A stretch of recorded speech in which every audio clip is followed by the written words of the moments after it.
Welcome to Rubber Band Live, the Australian recruitment and talent acquisition vodcast and podcast. I am Eden Haddock, your host and the creator of Rubber Band, the recruitment network for all. Let's go live. And we are live. Welcome everyone out there. Thank you so much for joining us on this beautiful winter Monday evening. Really excited by today's episode, Workforce Planning 101 for Talent and Recruitment Professionals. Now, before we begin, I would like to acknowledge the traditional custodians of the land that I live and work on, the Wadawurrung and Dja Dja Wurrung people. I recognise their continuing connection to the land and waterways. I pay my respects to their elders past, present and future, and I would like to extend this to all Aboriginal and Torres Strait Islander people. So for today's episode, Workforce Planning 101 for recruitment and talent professionals, we have a very special guest joining us today, Fiona Lund. Welcome, Fiona. Thanks so much, Eden. Thank you so much for having me, and good evening, everyone. It's such a pleasure to be here.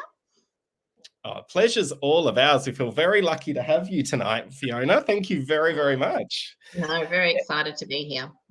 Now, tell me, Fiona, I know you very well, obviously. We've worked together for a number of years, but there will be people out there that haven't had the pleasure of meeting you. So tell me a little bit about, a bit of a quick summary about who you are and about your career.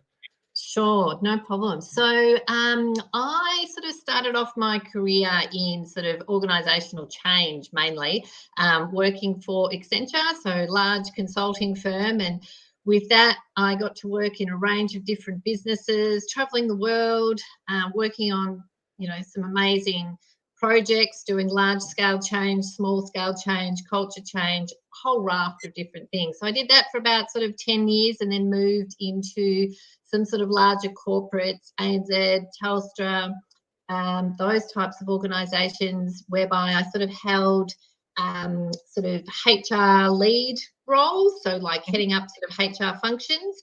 And also they always had a bit of an organisational change flavour to them as well. So I was always attracted to organisations that had a big growth agenda or a change agenda, because I like thinking about sort of complex issues and complex problems to solve as well. So those organisations were really attractive. Then most recently I was the Chief People Officer at Flybuys, and that's obviously where Eden and I've worked together.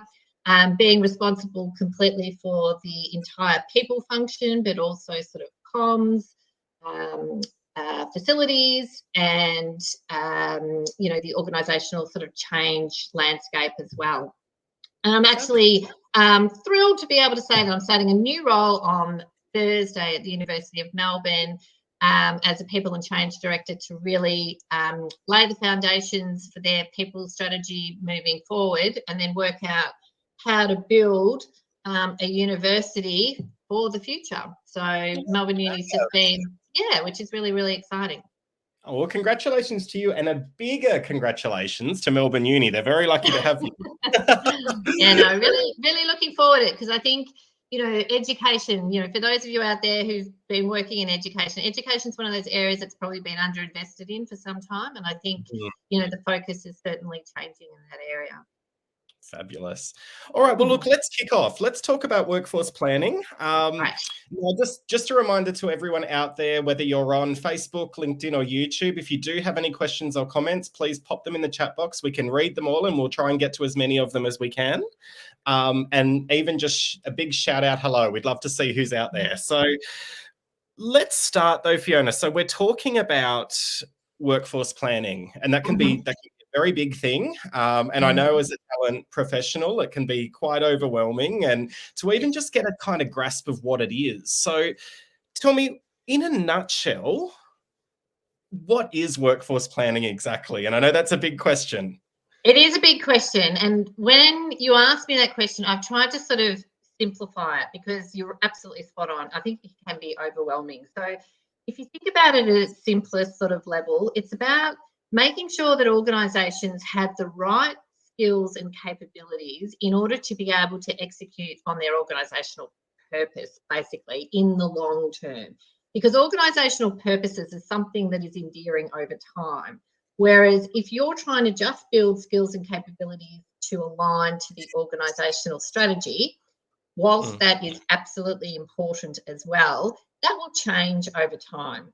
So you need to be constantly thinking about the skills and capabilities you've got in the organisation and what you sort of need. So what you need right now versus what you might need in 6 months' time, in 12 months' time, and keeping an eye on the future, I think is really, really important. But most organisations don't do that, right? Most organisations think about the here and the now and what do I need to make my organisation tick right now. So there's a lot of maturity and education that's required to bring organisations on this journey, I think. Yeah, sure. So where do we, if you are, organizations, when they're focused on workforce planning, I can imagine there are, with everything that you kind of summarized there are various steps throughout that process, just like there is in any, I guess, HR, HR, anything that we're doing, right? There's going to be step one all the way through. So let's kind of focus on those steps and maybe walk through. Let's do a 7-step roadmap. What does it actually, how does it work? How does it operationalize? Yeah, okay. So firstly, what I'd say before I get into the steps is workforce planning needs to be an integral part of your overarching people plan, because really workforce planning goes across the entire employee life cycle. And I think, as talent professionals, some of you will have experience at the front end, and some of you might be lucky enough to have experience all the way through the employee life cycle, which we'll get to sort of later. But I think, if we break it down, typically you will start to think about workforce planning on a sort of an annual basis, and then you'll need to keep constantly review it on a quarterly basis. So the first step is really thinking about, okay, what is going on in the internal and external environment? So what's happening for your organisation? What are the organisational priorities at the moment? What's the strategy? What are the things that you need to deliver on? What's happening in the external market? So, are there particular skill sets that are in short supply? Is there a massive demand for particular types of talent? Is it really difficult to recruit certain types of talent? And, thinking about it in its broader sense, so sort of like a bit of a macro view. Then the next thing, so that's sort of step one. Step two is really more thinking about, okay, what does my current organisation look like? So what have I got? Like, you actually have to know what you've got to be able to think about what you might need, right? So, and it's difficult if you don't really fully understand what you've got in the organisation. And some organisations are better at doing it. Now, I don't think it's ever done. Like, you've got to keep working out, how do I really fully understand my current organisation? Then you've got to really think about, okay, what are the requirements, I suppose. Step 3 is more thinking about the requirements. So what do I actually need for now? Like, you might think about, and when I say now, I might say between sort of now and the next 6 months. It's very unusual that organisations think beyond 12 months at the moment, because things are changing, the environment's changing so quickly. But it's always good to keep a sort of a light bulb on the hill moment to sort of say, well, actually, we know that we're going to need, for example, people who are specialists in AI. As AI becomes more advanced in organisations, you might need people along that. So you sort of keep a bit of a lookout for that. So I think it's really understanding, where do you have really think, and working with execs. Like, you've got to work with your executive team, you've got to work with your business strategy to really understand what are the requirements of this business that's going to set it up for success sort of more longer term. Then I think you've got to work out, where are your gaps. So where are your gaps between your current and your future? So you've got to think about, where do we have some organisational gaps? And, a really great example of that, even when we were working at Flybuys, we set up, a little business, the Unpacked business. And we realised at that particular point we had no business development skills. We didn't have that capability. So you and I, we had to sit down and work out, how are we going to get that capability? How are we going to do that? That's really, really important. I think forecasting out what you might need, and whether you do that through your annual cycle is also really, really critical here. You need to really do that as part of your business planning cycle. So I think it's also really important to make sure that your people cycle is aligned with your business planning cycle to make sure that you're putting at the right particular points. Then I think in terms of, so that's what I'm up to, step 5. Step 6, I think, is more about talent, like thinking about your implementation. So what's, from a people perspective, what's your talent acquisition strategy look like? What does your development look like? What does succession look like? All of those sort of elements. And what's your strategy around how do you fill those gaps? So whether it's, and I use the 4 Bs, I always think about it in terms of 4 Bs. So build, buy, borrow, bot. So how can there's, think about bot, because there's technology, technology can do certain tasks that perhaps people don't even need to do, right? So you can think about it in terms of what can technology enable that people just don't need to do anymore, because we've got so many more options in that regard. So, you need to think about what is the best way to be able to do it. So, and it depends on your business drivers. So is it about, do we need to be cost efficient? Do we need to grow? Therefore, if it's a growth environment, we might need to spend more. We need to invest more to be able to deliver on some of those organisational outcomes. So that's really important as well. And then I think the last piece, and probably one of the most important things, is workforce planning. It's never set and forget. It's and it's constantly evolving.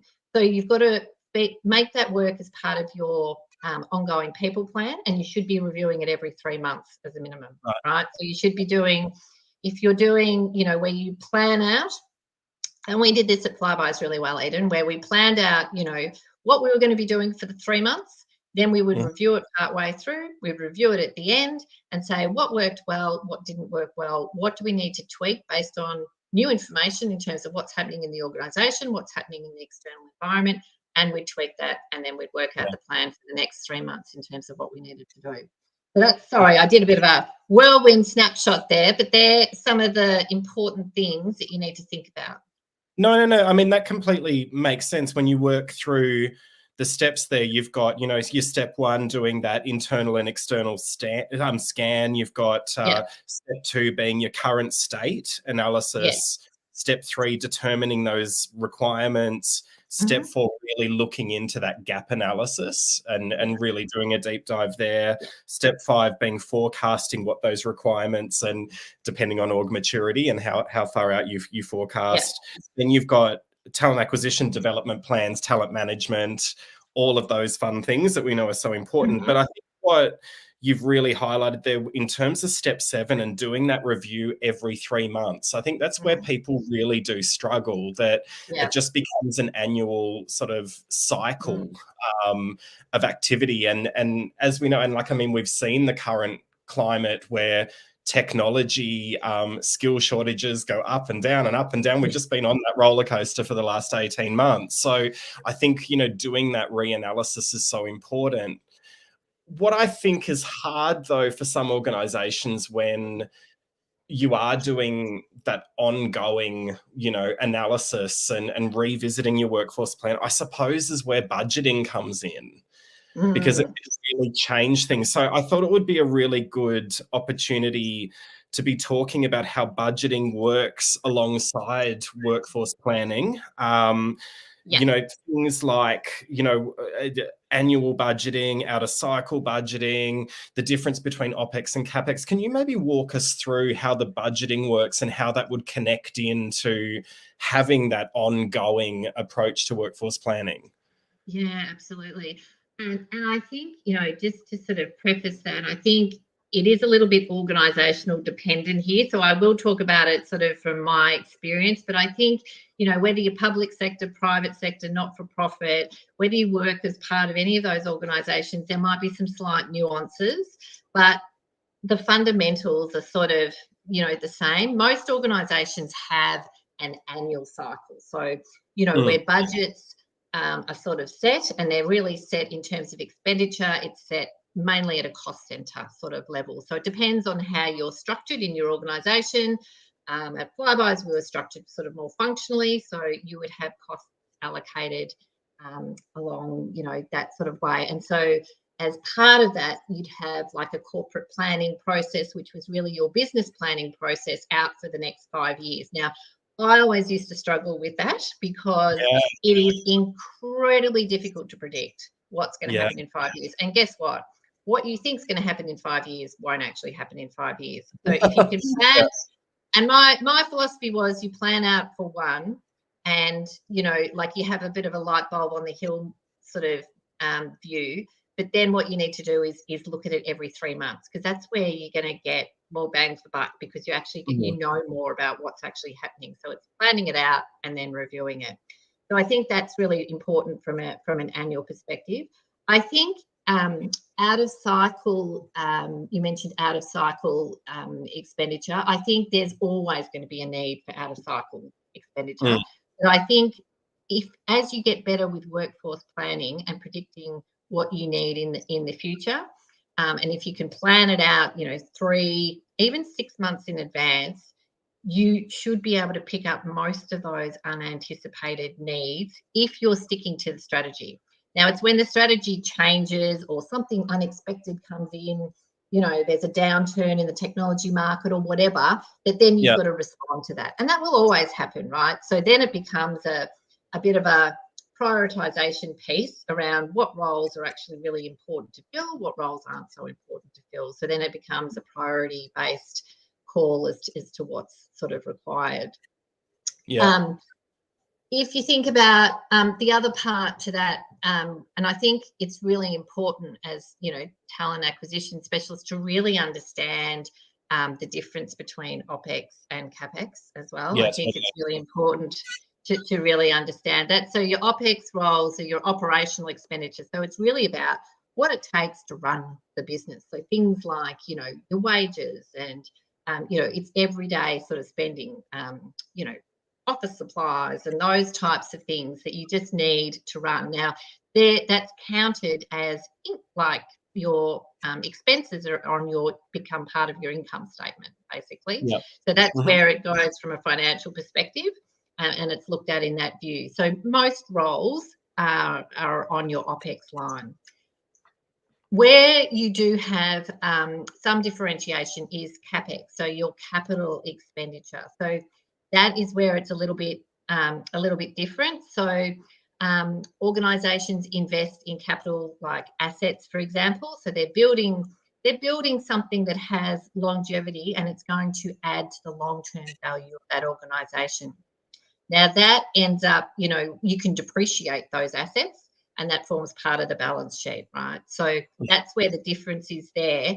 So sometimes if you're building an asset, so for example, if you're building a new IT system and you need to recruit some developers to be able to help with building that system and implementing that system, then you can capitalise the cost of those resources. Now, I'm no finance expert by any stretch of the imagination, but that's sort of the basic premise. It has to be, they can be capitalised if they're helping to build an asset that's going to help the organisation longer term. That's sort of the key difference there.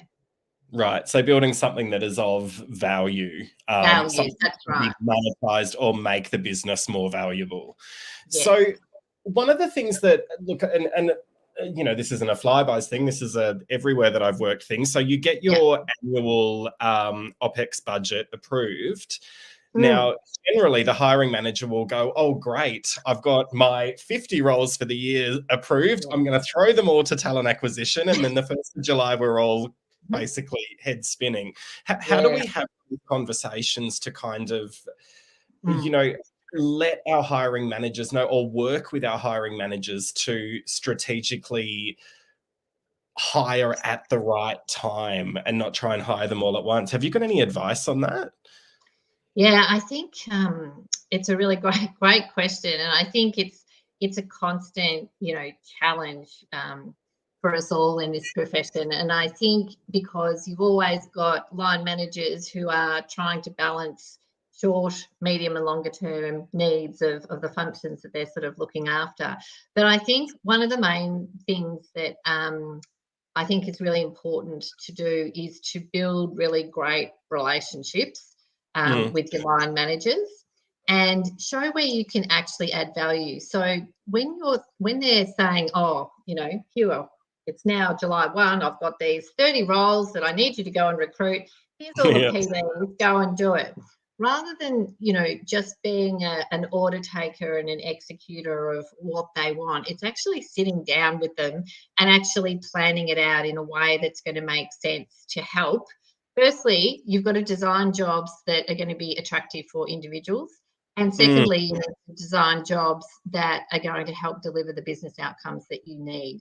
So actually taking a step back and co-designing those jobs, because I think it's important for talent acquisition people to become really expert at job design and actually really thinking about, what makes a good job, both successful from an organizational perspective, but also that an individual really wants to do and they're going to be motivated by it.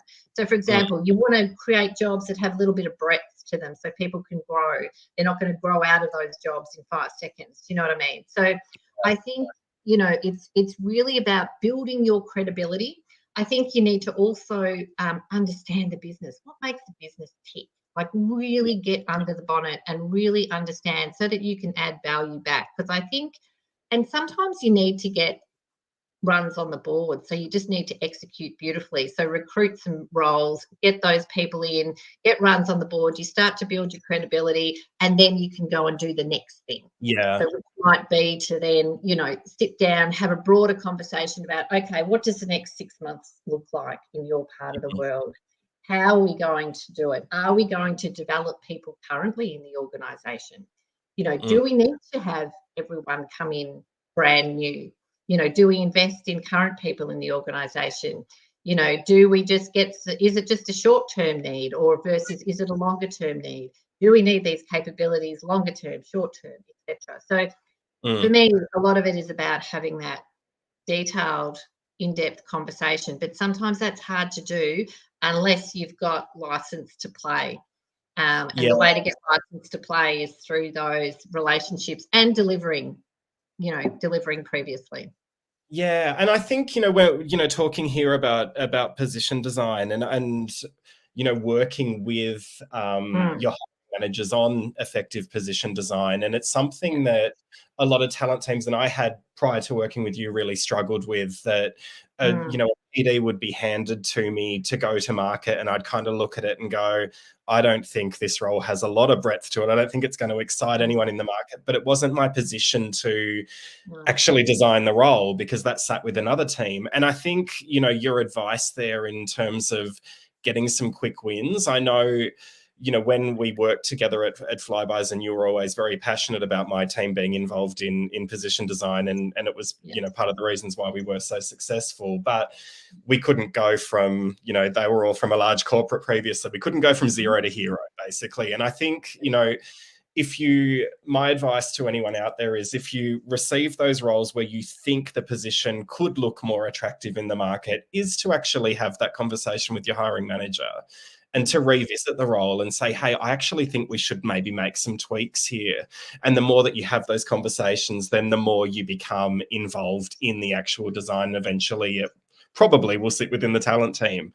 Absolutely. And, I think, you guys are in the best possible position as well to have those conversations, because you see it right at the sort of the front end. And I think as you get further involved down the employee life cycle, you really you get to understand the business even more. But yes, I couldn't agree more. It's absolutely, and that's where you need to develop your expertise. If you haven't developed your expertise in that area, absolutely invest in it.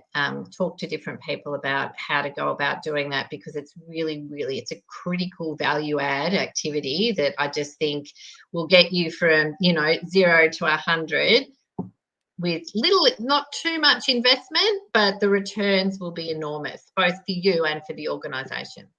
Absolutely. Engagement, turnover, all of those things. And I think all of those wonderful things. Yeah. When it comes to talent acquisition, we don't want to replace people. We want to be working on the exciting, newly created roles. We want the growth roles. We don't want to be churning through the same roles over and over. So I agree, it starts with really good org design, but really good role design is so imperative to it, because it impacts that turnover, it impacts engagement. You have a greater collaborative culture. You've got people that are stretching in their roles and loving life and loving work, and Exactly. so important. It's critical.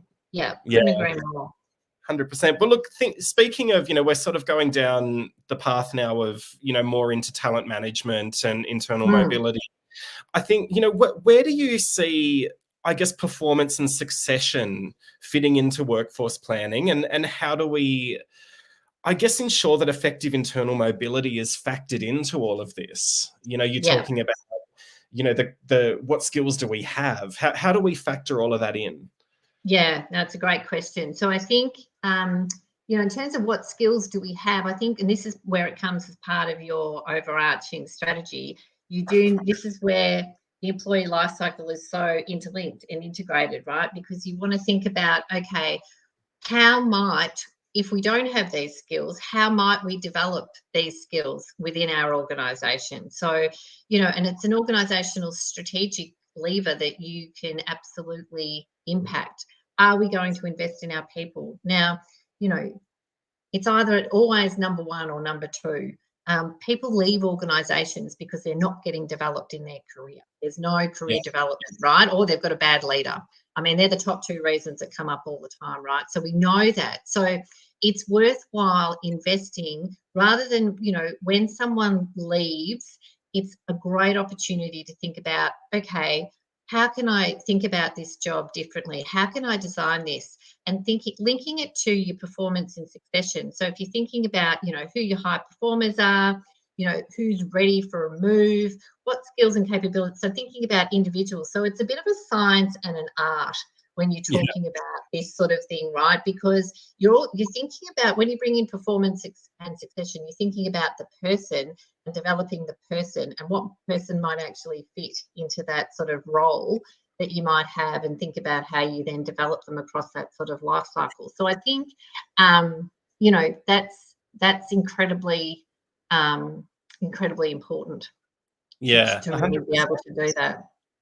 100%. And how do you get buy-in from, I guess, from the execs or from the hiring managers in terms of them factoring in talent management and factoring in internal mobility? Because I know quite often, leaders are quite excited to bring other people in. They want a comparison. That comes up a lot. I want to compare them to the external market. How do you have those conversations?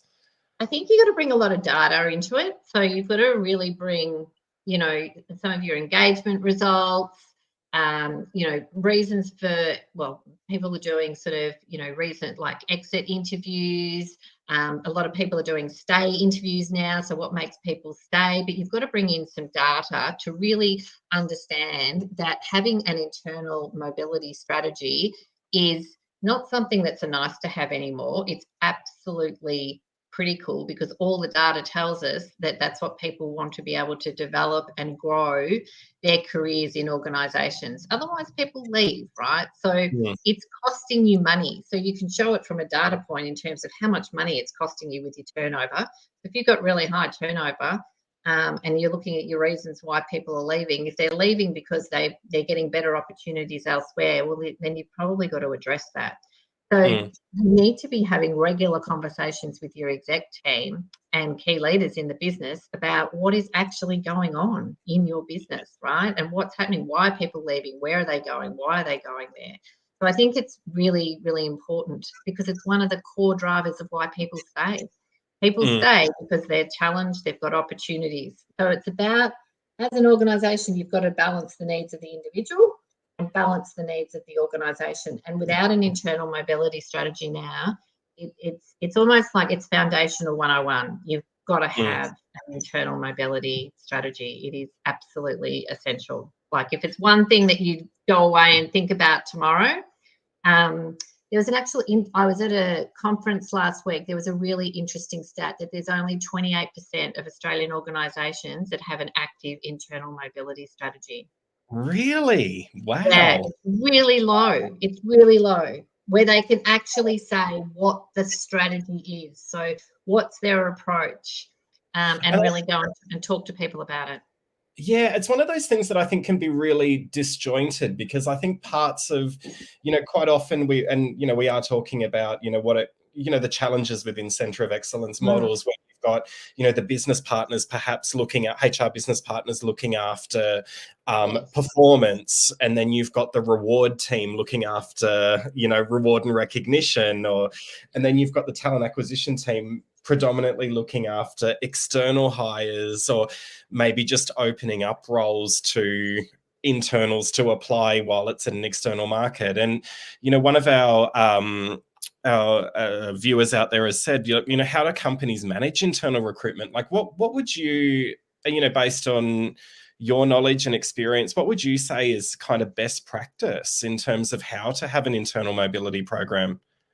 Yeah, I think, one of the things, and they sort of go hand in glove a little bit, it's around understanding careers and what's important to your people in your organization from a careers perspective. Because, it used to be once, and it depends on the size of your business too, right? Because, it always used to be a hierarchical, oh, we just got to climb the corporate ladder. Well, we know that that's not what people want.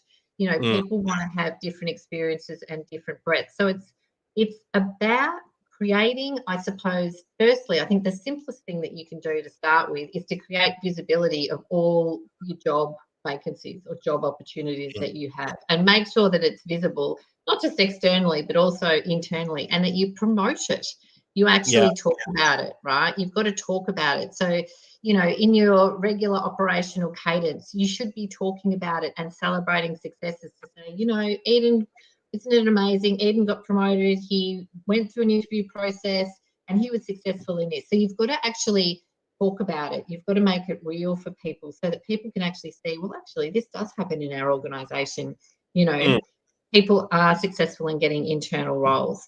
But there's got to be, unless it's absolutely supported at the exec level, won't happen, right? Because if the execs, as you say, they just want to keep comparing the external market because there might be someone better out there, then they're not actually being real about it. And that's where it's hard, because you've got to keep, then it feels like you're hitting your head against a brick wall a little bit, but you've got to keep chipping away. You've got to keep having those conversations. It's really important just to try and reframe people's mindset to say, actually, if you invest here, this person has potential, right? And particularly if you're thinking about it from if you're thinking about your people who perform really well and they've got really high potential. So if you're looking at, succession plans and, when you're looking at your if people do 9-box or 6-box matrix, you can have a look to see who might be successful in those roles. So you've really got to think about all of those sort of elements as part of your internal mobility strategy.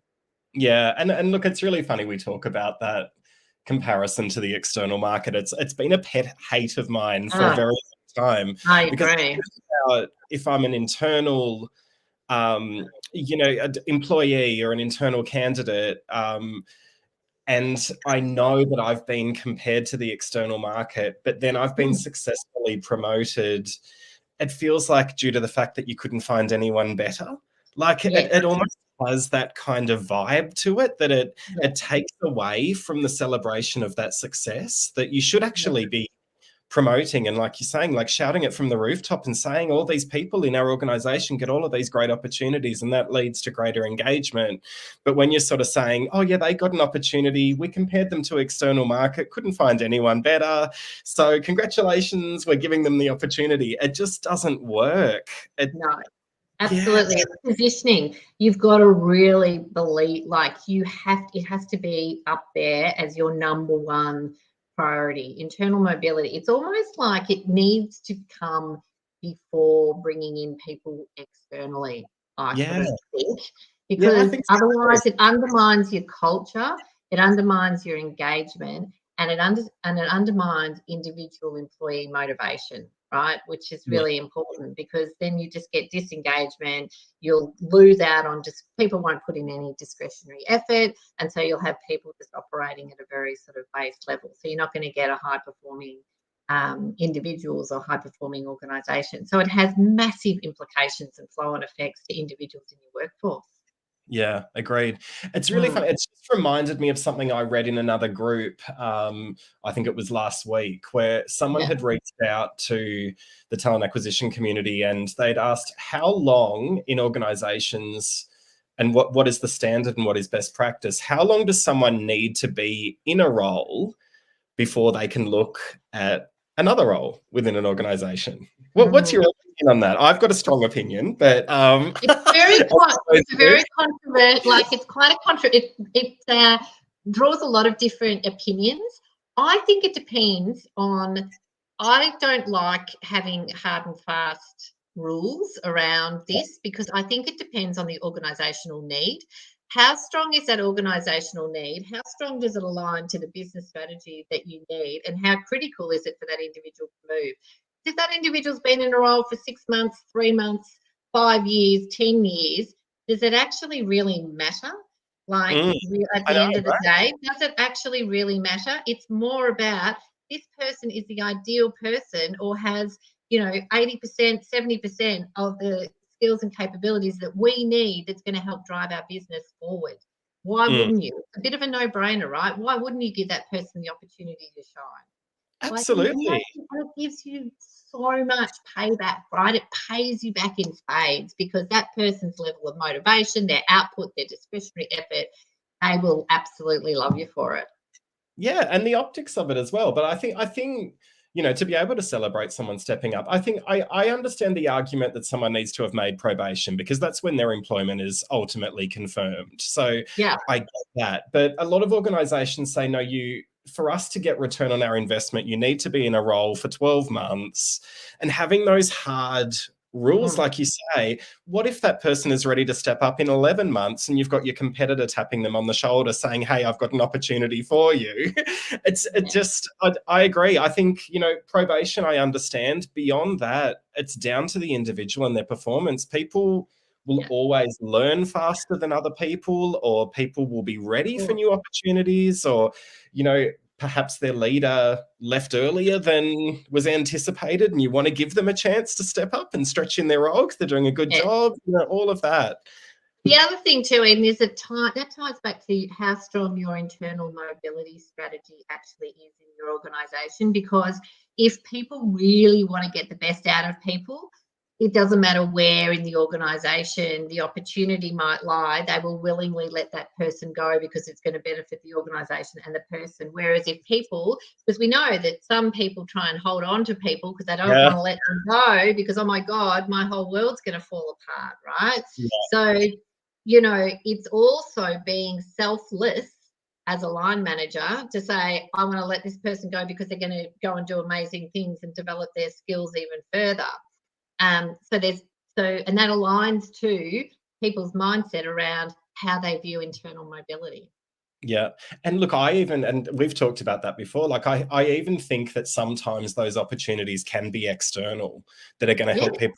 And I know, at Flybuys, we had so many people that would come back after having an opportunity, that they would learn something else and then they'd be able to come in, because, being a small organization, we didn't have every opportunity under the sun for everyone. So Absolutely. And that's why the whole relationship with your employees is so critical, even once they've left the organisation. How you treat those people and how you keep them part of your Flybuys your organisational community is really, really important, right? Yeah. I don't think people are doing that, what would I call it? Company alumni very well at the moment. And I actually think it's going to be critical to workforce planning. Actually, going even That's further. A really good point. We haven't talked about that. I think going even further and saying, who is the critical talent, or who is the high performing talent, or the people that we've had in the organization before that will bring skill sets, and how do we nurture and keep ourselves engaged with those employees? I think that's a really cool strategy to bring into workforce planning. Look at your levers, look at your regrettable losses. And it'll be a massive, if your organisation can do that well, it'll be a massive market differentiator, because I don't know anyone who's doing that. No. In terms of maintaining those relationships. And I think, not at all. if you can do that really well, particularly when you're in a tight market, particularly, and maybe you do it by job family to start with, where you've got, Mm. where you've got skill shortages. Mm. That could be a way to start. Start small. Don't think about it as this big behemoth. Just start really small. Yeah, it doesn't end with the exit interview, No, not at Yeah. all. No, it shouldn't. Absolutely not. No. Mm. I've Because you've just got had to a think really, about them just like a customer. They're a customer, right? So think about yeah, it like you do with your customers in your business. yeah, You absolutely. want to get lifetime. It's that lifetime value piece, Mm. right? Mm. Love it. Love it. That we could have a whole nother session on that. We might talk about We that. could. We I could. know, typical you and I. We go off on a tangent and get I really passionate. know. I know. Sorry, guys. Sorry if we have gone off on a slight tangent. But I've had a really great question come through from Sadaf, which is, how do we Mhm. manage candidates internally who have not been successful through that process? Because of course that Mm. can be very, very deflating. And also, if you're doing internal mobility really well, you're going to have multiple internal candidates Yeah. applying for roles. So Yeah. it's a really Yeah. I great agree. question. That's a really awesome question, Steph. I think what's really important there is that, the line manager, and you need to have well-skilled line managers to be able to do this, is to really sit down with that particular individual and explain the rationale and the reasons why they didn't get that role. But then more importantly is then thinking about their development plan. Okay, and making sure that they've got a really, really strong development plan in terms of where they want to go and what they want to do so that they can be successful in getting that role in, say, 6 to 12 months' time. So, where were their gaps? Look at how you can fill those gaps. So, if you're really backing that candidate, because I think it's really important to have an honest conversation with that person, say, actually, we really think you've got an awful lot of potential, but we think you've got a couple of gaps in these areas, but we're going to invest in you over the next, whatever the time, 6 to 12 months, to develop those skills so that when an opportunity like that comes up again, you will be ready for it. Like, I Mm. think you can turn it around into a positive. I think you need to make sure that, you can absolutely reframe that conversation about, okay, right now, you weren't successful, but guess what? We can get you there if we work together and do these things over the next little while. So, because Angela, thank you, Angela, for your comment. Because she's enjoying when we go off on a tangent, I'm going to go off on another one. So thank you, Angela.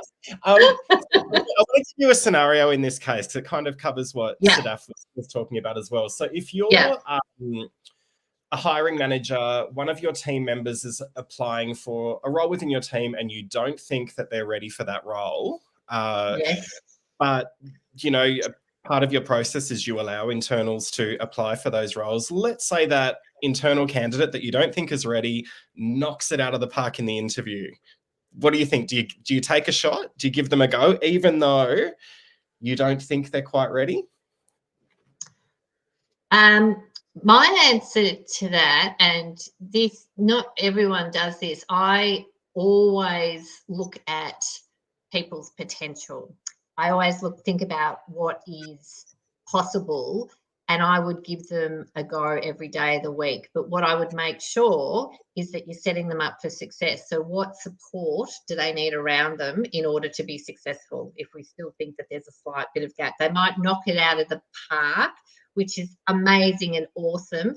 I think you've just got to make sure that you have the right support, the right scaffolding, basically, around the building, just to make sure that, but I think what's really important is you've got to make sure that the line manager is going to back them 100%, right? So if they make mistakes, it's okay, that they're going to learn from those mistakes and, keep moving forward. So I think there's got to be that absolute, critical support from the line manager. That's a really important relationship.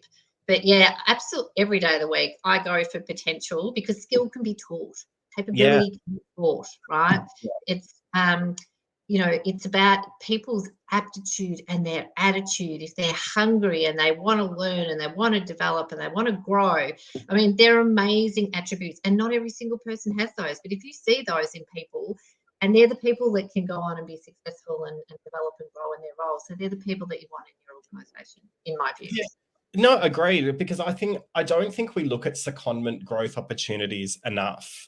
Like, in my opinion, those kind of individuals, like, you're right, like, put them into a secondment role for a period of time, Yeah, get the support network yeah, around them, explain to yeah. them, we want to give this a shot. It may not work out, but put your, Mm, give it your mm, all.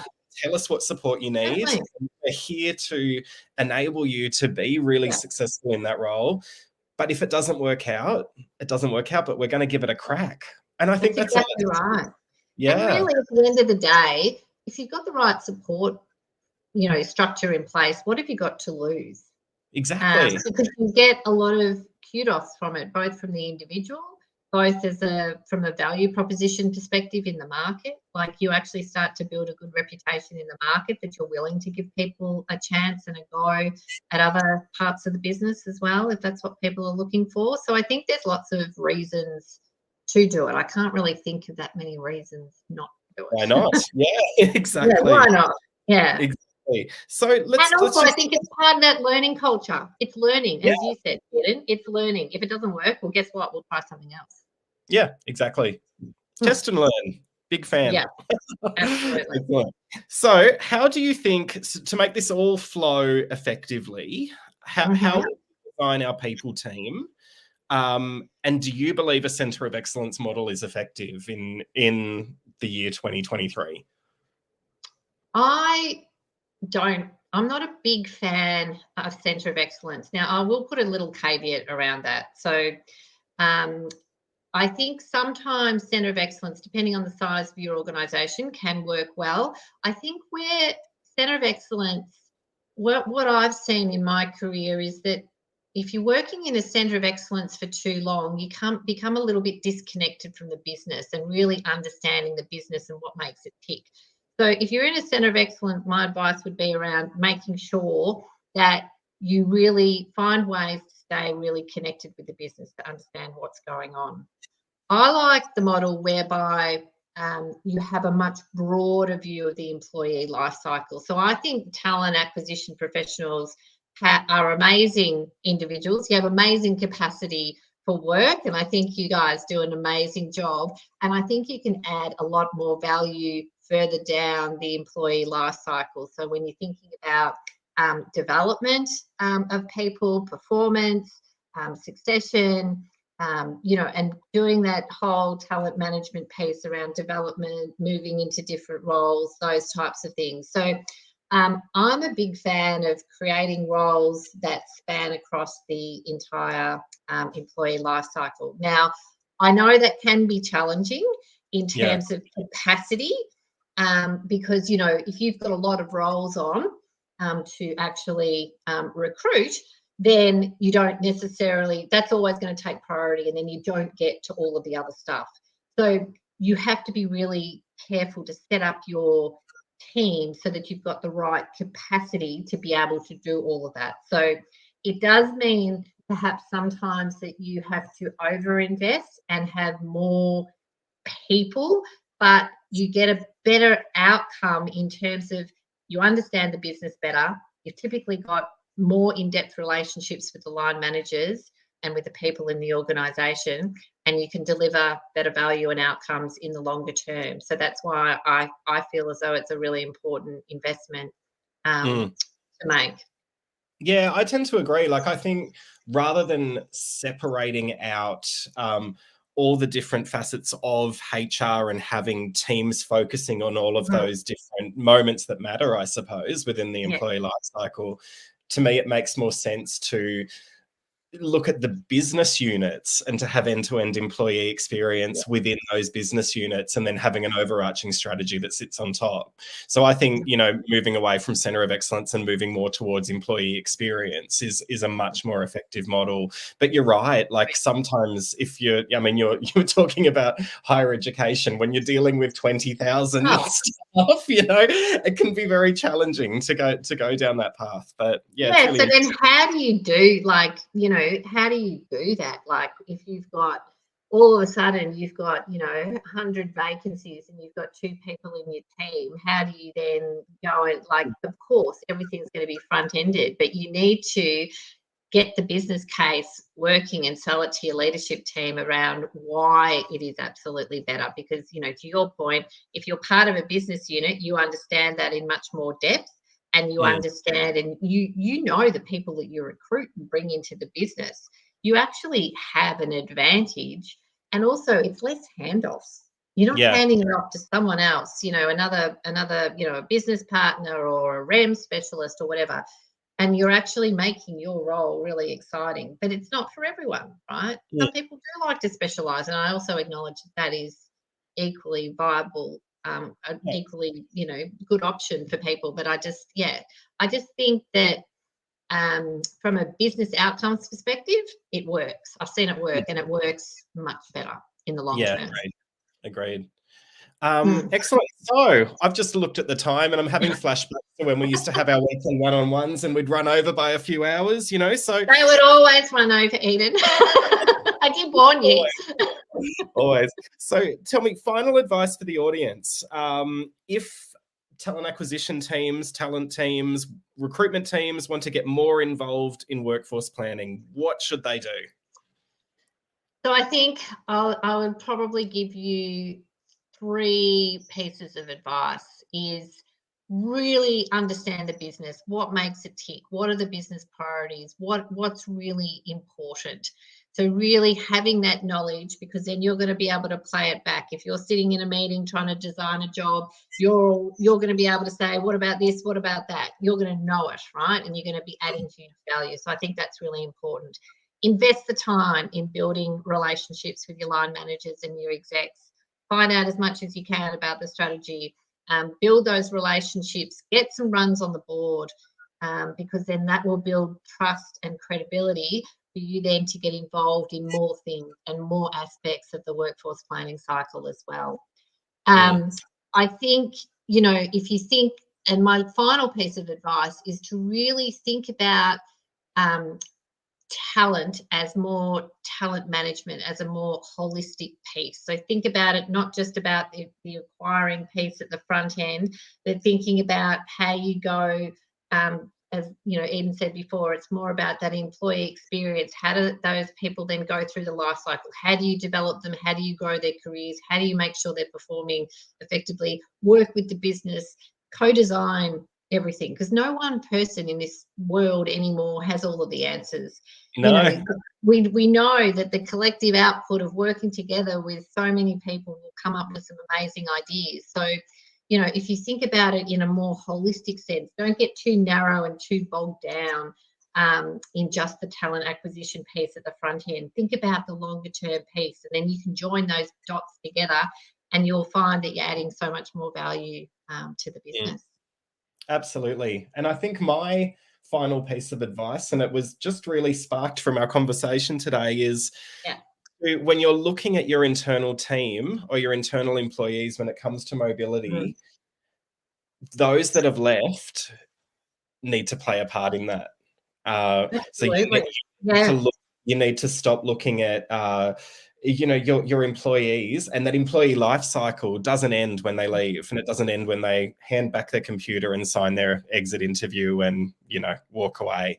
To continue to be nurturing that talent, because I think, you know, like you said earlier, Fiona, if someone gets that right, it will have such a huge impact, not only on their organization, but I think on us as an industry as well. Absolutely. It's just such a missed opportunity.